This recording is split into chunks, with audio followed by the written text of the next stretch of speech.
Bonjour à tous, c'est Pierre-Alexandre.technud et bienvenue pour cette petite vidéo. On va essayer de résumer un petit peu ce qui s'est passé lors du lancement de Xiaomi en France. Alors, normalement tout le monde connaît Xiaomi en France, enfin Xiaomi, c'est une marque de smartphone qui s'est, une marque d'abord qui s'est développée avec une surcouche, qui est devenue une marque de smartphone, qui est devenue beaucoup plus aujourd'hui. C'est-à-dire qu'aujourd'hui, c'est une multinationale déjà, et en plus de ça, elle fait énormément de produits extrêmement variés, que ce soit dans la tech ou non, et ça c'est très impressionnant. Et elle commence à s'étendre et elle commence enfin à envahir l'Europe. Les premières estimations pour le premier trimestre, sachant qu'elle n'est pas pour l'instant dans tous les pays, c'est une croissance de plus de 1000% en Europe. Donc c'est une croissance absolument dingue. En comparaison avec Nokia, c'est une croissance c'était énorme, c'est 35% je crois. Et ce qui fait que Xiaomi est déjà 4ème sur le marché européen. Donc c'est un sacré, c'est une sacrée entrée en matière. Et donc ce qui fait que la France est arrivée, donc elle est arrivée le 22 mai.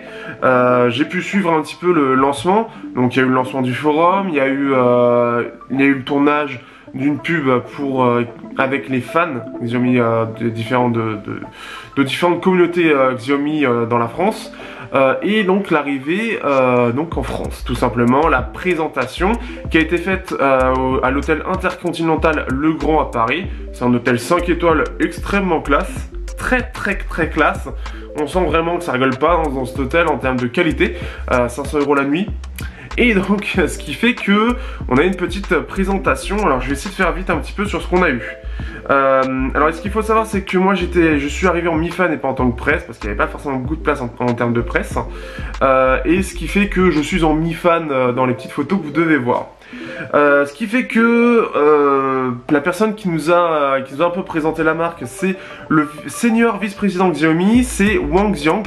Donc il est à ses côtés. Il nous a fait justement un historique sur la marque et sa croissance notamment absolument démentielle, qui fait que en 2012 elle faisait 1 milliard de chiffre d'affaires, en 2014 10 milliards et aujourd'hui en 2017 15 milliards.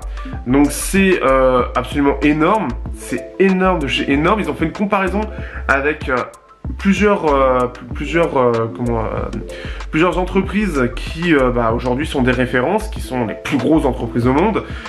Pour atteindre 15 milliards de dollars de chiffre d'affaires, ils ont pris donc Google, ça lui aura pris 9 ans, Facebook 12 ans, Alibaba 17 ans, Tencent qui est chinois aussi, qui est plus édition de jeux vidéo entre autres, mais c'est très connu là-bas, 17 ans, et Apple 20 ans. Eux ils ont fait ça en seulement 5 ans, ce qui est absolument impressionnant. Donc il y a ça, il y a aussi le fait qu'en 2007, le chiffre d'affaires de Xiaomi a augmenté de 67,5%. C'est énorme en comparaison avec d'autres acteurs. Donc Alibaba, ça a été de 57%, Tencent 56%, Facebook 47%, Amazon 30%. Et pour nous, alors de ce que je vois, alors là, j'ai une photo où j'ai pas tout. Huawei 14%, HP 7,9% et Sony 4,1%. Donc c'est vraiment très impressionnant, sachant que Huawei en termes de smartphone, eux ils font pas que du smartphone, mais c'est une énorme compagnie qui dans les smartphones fait un carton. Et pourtant c'est beaucoup moins dingue en termes d'évolution.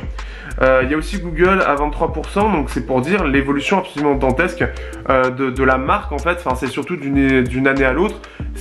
67%, c'est vraiment énorme. Dans le monde, il faut savoir que Xiaomi est devenu une marque aussi qui a eu un très gros poids, puisqu'aujourd'hui ils sont 4ème mondial. On a Samsung en premier, Apple en deuxième, Huawei en troisième, qui englobe aussi Honor, Xiaomi et ensuite Oppo. Donc on peut voir que les Chinois grappillent quand même les 5 premières places de ce classement, et Xiaomi est 4ème avec quand même un système économique qui est essentiellement basé sur la communauté et très peu de pubs, très peu de pubs. Donc c'est ça qui est très fort. Il faut savoir qu'en termes de volume, ils ont vendu au premier trimestre 2018 28 millions de smartphones. Oppo c'est 24, Huawei c'est 40, Apple c'est 52 et Samsung 80.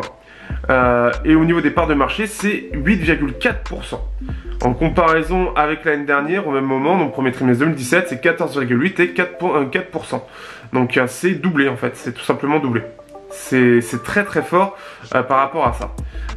Hop, que je mette bien. Donc ce qui fait que en plus de ça, ils sont arrivés en Espagne avec depuis Barcelone, en fait depuis le MWC de Barcelone qui a eu en 2017. Et aujourd'hui, ils sont la 3e marque de smartphone. Donc 3e marque en à peu près 6 mois. C'est très très rapide, c'est une croissance très rapide. Donc c'est pour dire à quel point la marque, il y a un très gros engouement sur la marque. Ensuite, ils nous ont montré alors, un truc que j'ai trouvé absolument génial, c'est en fait, une map monde qui nous montrait, en fait, l'activité alors pas de Xiaomi, pas des smartphones Xiaomi, mais de MIUI, qui est un petit peu différente.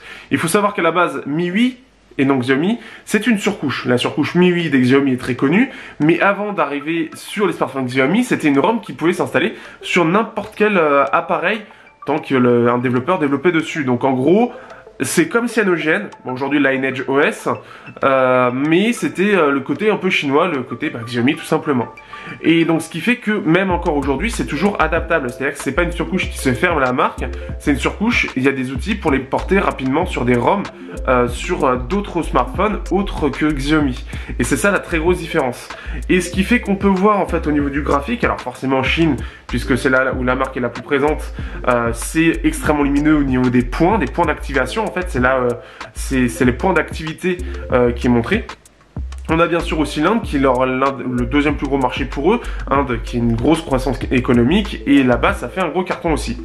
Mais on peut voir que, et là c'est beaucoup plus étonnant, en Europe, il y a une très très grosse présence de l'Europe dans les points, même plus qu'au Brésil, alors qu'ils sont présents au Brésil, mais apparemment ça n'a pas très très bien marché.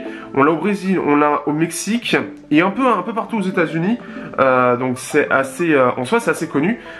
Par contre au Canada, il n'y a rien du tout. Au Canada c'est très très limité. Mais là, ce qu'on peut voir, c'est qu'en gros, après la Chine et l'Inde, c'est l'Europe qui est très très présente. C'est-à-dire qu'il y a énormément d'utilisateurs Xiaomi, enfin MIUI en Europe. Et ça, c'est très important. Ça montre justement tout l'engouement de la marque et que même si ce n'est pas vendu en France, enfin si c'est pas vendu en Europe, les gens ont quand même importé massivement. Donc on peut voir vraiment que c'est très très puissant, et on peut voir notamment en Allemagne, il y a en Allemagne et ça doit être la Pologne, enfin les quelques pays de l'Est à côté de l'Allemagne, la France et l'Espagne sont vraiment actifs. Il y a aussi au-dessus donc la Belgique et les Pays-Bas. C'est un petit peu moins, il y a aussi bien sûr la Grande-Bretagne, mais on peut voir vraiment que c'est très, très actif. L'autre chose qu'ils ont mis en avant, c'est tout ce qui est point d'activité sur les objets connectés Xiaomi. Et les objets connectés Xiaomi, on peut voir aussi que pareil, en Europe, et entre autres la France, et surtout l'Allemagne pour le coup, sont très friands des objets connectés Xiaomi. Il nous a fait justement un petit récapitulatif. Il faut savoir qu'il y a 190 millions d'utilisateurs MIUI et plus de 100 millions d'utilisateurs d'objets connectés Xiaomi. C'est très important, sachant qu'en plus de ça, c'est dans le monde et que ça a traversé les frontières très facilement sans pour autant y être présenté officiellement. Donc c'est vraiment, c'est-à-dire que l'arrivée de Xiaomi en Europe, elle est à côté avec une certaine sûreté puisqu'il y a énormément de fans. Il faut savoir aussi que forcément avec l'arrivée en Europe aussi, ils ont dû beaucoup investir niveau brevet, et ce qui fait que ces dernières années, ils ont déposé plus de 23 000 brevets depuis 8 ans, donc ça fait 8 ans que la marque existe, donc depuis 8 ans.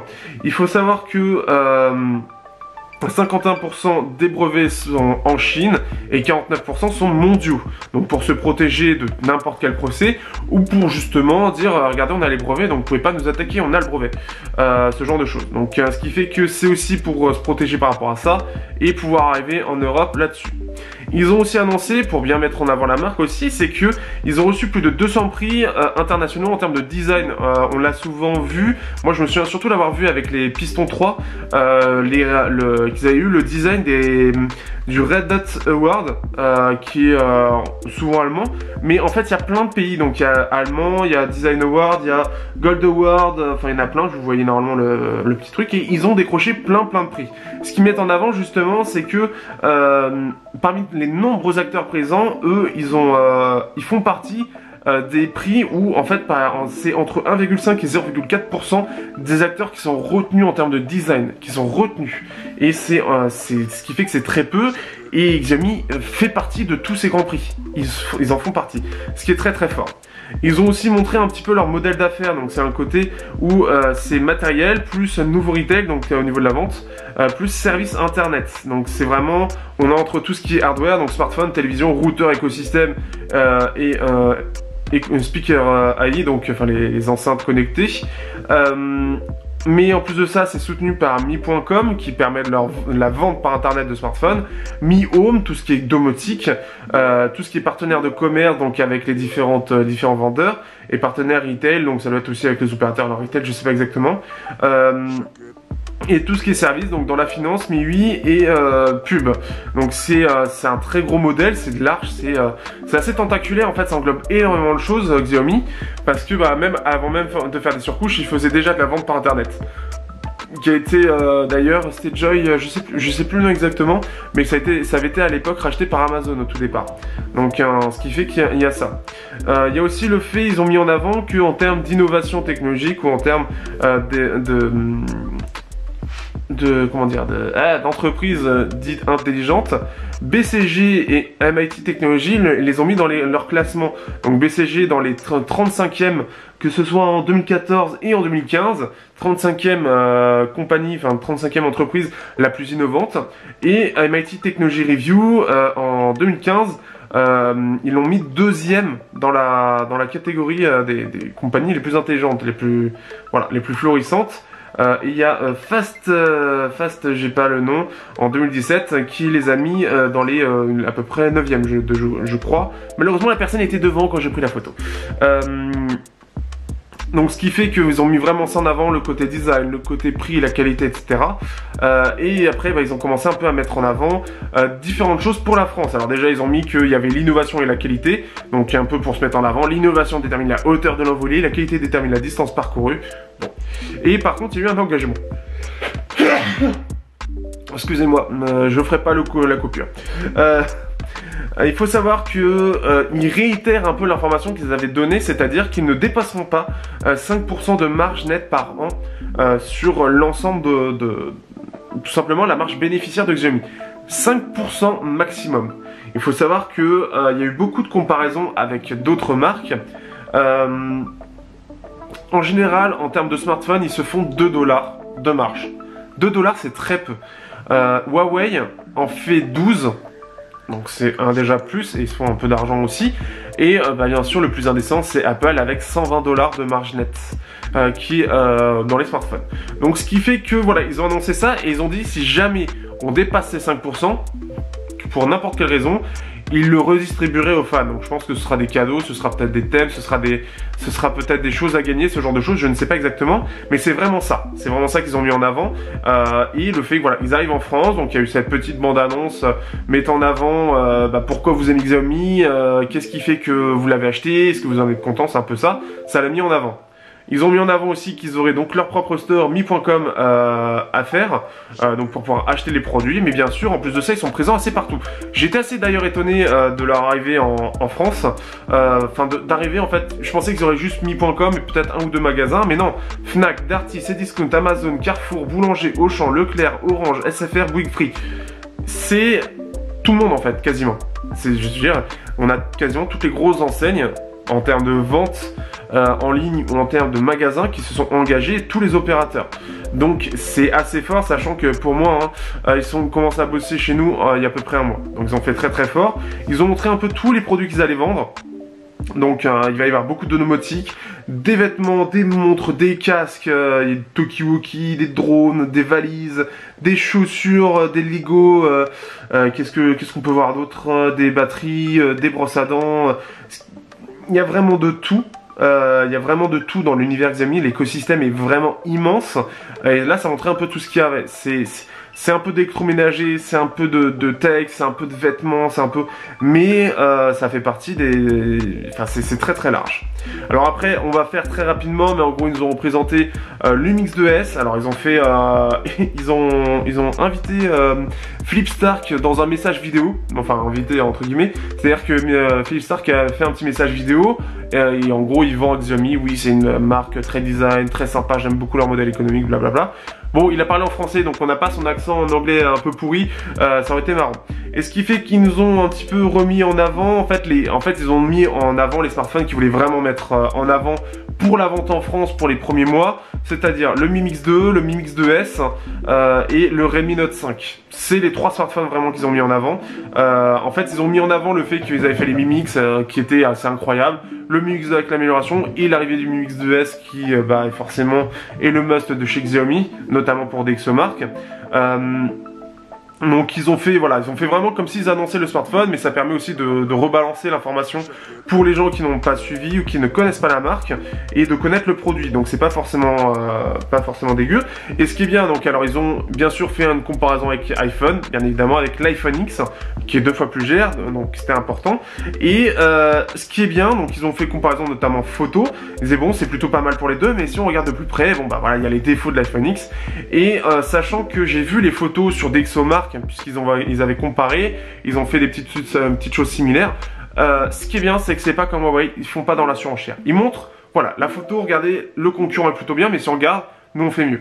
Mais c'est pas dans la surenchère, genre, c'est pas un réflexe en fait, c'est pas ça qu'ils disent, c'est on fait mieux que l'iPhone X qui est 2 fois plus cher. Et quand on regarde des DxOMark, quand on regarde les photos, quand on analyse, c'est vrai.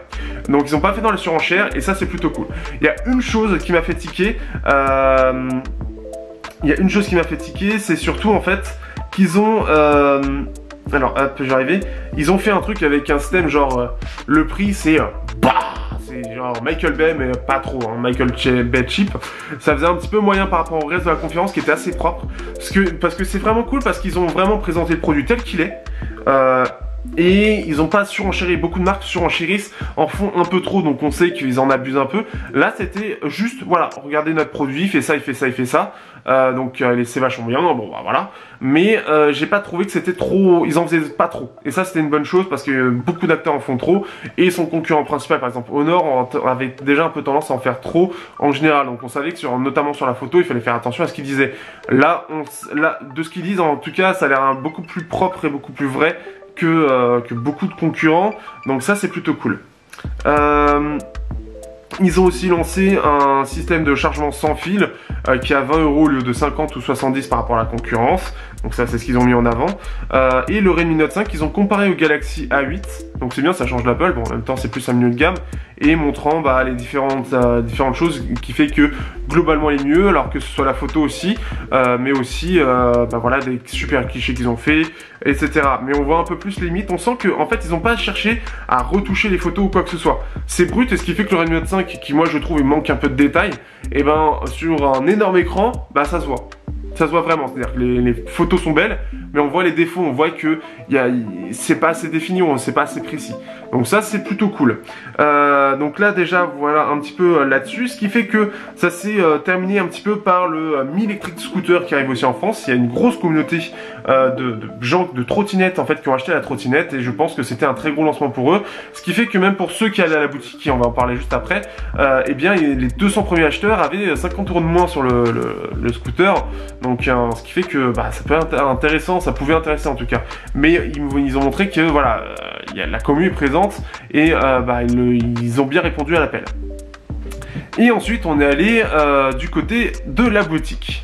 La boutique c'était aussi un peu le gros lancement aussi par rapport à cette boutique, puisque là c'est une boutique physique et c'est une toute petite boutique par contre. Alors normalement je vous mets un petit clip vidéo, ce qui fait qu'au lancement voilà, c'est assez propre. On a ce côté Apple mais ça n'a jamais été vraiment caché.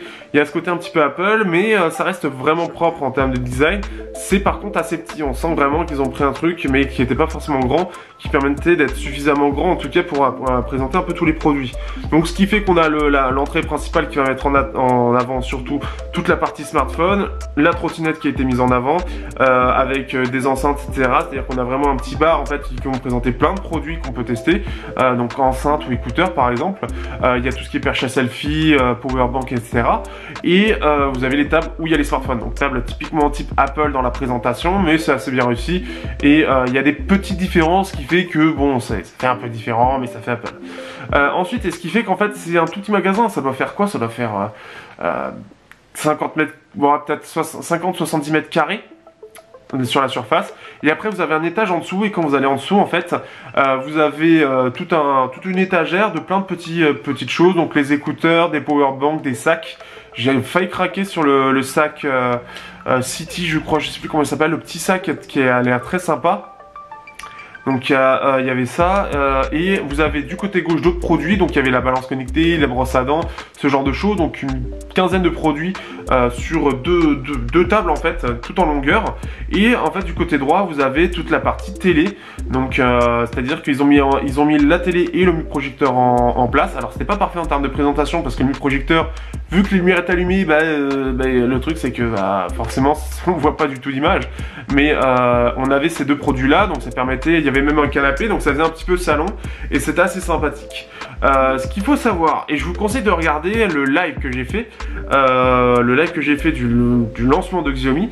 Ce qu'il faut savoir, c'est que lors de l'ouverture à 17 h, enfin on a attendu un petit peu, mais nous on était en tant que mi-fan, donc ce qui fait que nous on s'est réfugiés dans le bar vu que on attendait l'arrivée de Wang Xiang pour un petit speech est donné, et que les mi-fans donnent un cadeau en fait, c'était un peu prévu, et ensuite on ouvrait le magasin.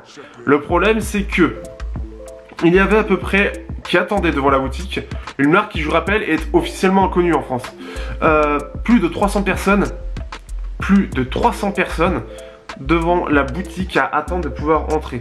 À 16 h il a plu, et il a plu, mais pas qu'un peu, il a beaucoup plu, et ce qui fait que les gens, ils étaient tous avec leur parapluie, beaucoup avaient prévu apparemment, et en plus de ça, le truc c'est que les gens commençaient à s'impatienter à peu près 17 h, donc ils ont commencé à pousser. Je comprends jamais ce genre de choses où les gens commencent à pousser alors qu'en face c'est fermé. C'est débile, mais en fait, c'est débile et non, mais c'est un effet de groupe. Et en fait, ce qui s'est passé, donc ça poussait tellement, les gens étaient apparemment contre la vitre en mode et ce qui fait qu'ils ont fait entrer 20 personnes pour pouvoir alléger, parce que là, apparemment c'était vraiment limité, pouvoir alléger la file parce que les gens poussaient trop. Donc ce qui fait qu'il y a eu ça, et donc ce qui fait que nous on a attendu. Donc après ils ont fait rentrer plein de gens, et j'ai fait mon live pendant ce temps. Ce qui est bien, donc j'ai pu rencontrer un mec de jeuxvideo.com qui me suivait, et donc on a pu discuter un peu. J'ai pu discuter aussi avec un des premiers acheteurs de la boutique qui est sorti, qui est venu naturellement, donc ça c'est plutôt cool, me parler. Pour me parler un petit peu de quand est-ce qu'il est arrivé. Donc il y en a qui sont arrivés à 11 h, d'autres à 8 h, et lui il est arrivé à 8 h, le personnel de GVC à 11 h, et ce qui fait qu'on a parlé donc un petit peu de Xiaomi, etc. Donc je vous conseille de regarder, c'est dans les premières minutes, donc ça vaut le coup de regarder un petit peu. Et ce qui fait qu'il a acheté quelques petites choses, il a acheté un Redmi Note avec un sac, etc. Il y avait des réductions. Et donc pour lui ça va vraiment valer le coup d'être venu à 8 h pour attendre 17 h l'ouverture pour acheter pour 250 € de produits. Donc ce qui fait que pour moi ça fait bizarre. Après le mec est content, donc tant mieux pour ça, mais moi j'aurais jamais fait la queue pour ça quoi, donc c'est assez marrant en soi dans l'idée. Ce qui fait qu'il y a un réel engouement pour Xiaomi en France. Le fait qu'il y ait une boutique, il y a eu un réel engouement et les gens étaient contents. Ce qui est très marrant d'ailleurs, et si vous regardez le live en question, la personne avec qui que j'ai interviewé pour justement voir ce qu'il a acheté, il y a un petit vieux qui est arrivé pour savoir ce qui se passait. Donc il est arrivé en plein milieu du live, on lui a expliqué rapidement, il y avait une marque, il arrêtait de nous regarder parler, et puis il regardait le truc, et puis il voyait le téléphone, mais il s'est pas dit, il s'en foutait. Il se foutait que j'étais en train de tourner, donc c'était assez marrant. Et ce qui fait qu'on a parlé un petit peu, il y a eu la personne JVC aussi, on a parlé un peu, mais c'était très sympathique. Moi j'ai attendu 21 h pour pouvoir entrer dans le magasin, et comme ça en plus c'était vite, j'ai pu faire plein de plans qu'on va voir d'ailleurs là. Et ce qui fait que oui, c'est une boutique assez sympa en soi. C'est une boutique assez sympa, mais petite, donc il faudra voir où est-ce que ça va ouvrir. J'aimerais bien que ça ouvre juste à côté de mon boulot à Véliz 2, donc si vous me regardez, moi ça me simplifierait la vie pour aller voir les produits, etc. Et ça pourrait être marrant à côté d'Apple. Voilà un petit peu. Mais ce qui fait que voilà, vous avez la boutique, il n'y avait pas tous les produits qui étaient en vente, malheureusement. Ils se sont concentrés sur les principaux produits que Xiaomi a mis en avant et que les gens connaissent un peu. Donc ça a été les écouteurs, les enceintes, la trottinette, les smartphones, powerbank, sac. Mais ça va être des choses un peu plus particulières comme la balance connectée, la brosse à dents, de la domotique, etc. Il y avait très peu de choses par contre. Là-dessus, c'était vraiment des produits principaux qui se vendent bien. Et je pense qu'ils lanceront plus tard les produits un peu plus exotiques entre guillemets par rapport au grand public. Voilà un petit peu pour cette grosse vidéo, j'espère que ça vous aura plu, j'espère que ça vous aura résumé un petit peu tout ça, un petit peu toute la conf. Moi, il faut que je fasse le montage, j'ai la flemme, je suis fatigué. Mais en gros, dites-vous bien que ça s'est déroulé de 13h et pour moi jusqu'à 21h. J'ai pu rencontrer pas mal de mi-fans, j'ai pu rencontrer des abonnés aussi. Donc pour celui qui avait regardé mon test du Honor 9, oui, on parle de Xiaomi. Mon test du Honor 9, on a pu beaucoup discuter, il y a eu d'autres personnes. On a pu beaucoup discuter et c'était vraiment cool. Les gens étaient contents de venir me voir aussi. Alors, 2 abonnés, c'est toujours ça de prix. Peut-être 3 parce que le mec est venu naturellement. Alors, est-ce qu'il me connaissait, je sais pas du tout, mais il est venu me parler naturellement. Ce qui fait que c'était vraiment cool. J'ai passé un bon moment, j'ai pu parler de pas mal de choses et je me suis bien amusé, même si c'était une grosse journée. Je peux dire, le soir, j'étais complètement KO. Et là, actuellement, je souffre encore. Donc, ce qui fait que, voilà, c'était un gros truc et un gros lancement. Et pour finir, je vais lancer un concours sur Twitter. Je pense que ce sera courant de semaine prochaine. Oui, parce que de toute façon, il faut que je fasse le montage maintenant. Courant de semaine prochaine pour une enceinte connectée Xiaomi. Et quand le test du Redmi 5 Plus sortira, ce sera sur YouTube pour les 10 000 abonnés. Et puis en même temps, ça fait le lancement de Xiaomi en France. On fait ça, voilà. Voilà. Donc voilà, tout simplement tout ça. Si vous avez des commentaires par rapport à ça, si vous avez des questions, si vous avez quoi que ce soit, n'hésitez pas dans les commentaires. Dites-moi ce que vous pensez de l'arrivée de Xiaomi en France. Est-ce que vous allez arrêter d'importer ou est-ce que vous allez toujours regarder par rapport au prix et la garantie par rapport à l'importation? Ça peut être intéressant comme information. Donc n'hésitez pas à le partager et on se dit à bientôt pour une prochaine vidéo, tout simplement. Check it.